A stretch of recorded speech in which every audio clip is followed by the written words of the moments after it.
Samantala, Idol, puspusan po ang distribution ng relief packs sa lahat po ng barangay sa Dagupan City bilang tugon naman sa pangangailangan ng mga apektadong residente.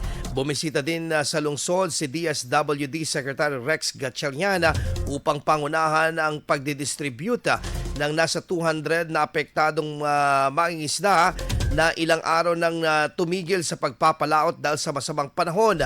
Lumibot din ang kalihim sa iba pang evacuation centers at nagbigay ng katiyakan sa tuloy-tuloy na daloy ng relief goods at kits bago tumungo sa iba pang apektado na lugar sa probinsya naman ng La Union. Samantala, sa isang panayam sinabi ni Mayor Belen Fernandez na nasa 10,000 hanggang sa 12,000 relief packs ang naibahagi na ng pamahalang panlunsod kabilang ang mula sa DSWD. Nauna na rin inihayag ng opisyal ang sitwasyon sa 31 na apektadong barangay dulot ng malawakang pagbaha na dahilan ng deklarasyon ng lungsod sa ilalim ng State of Calamity. IFM News. IFM News. IFM News.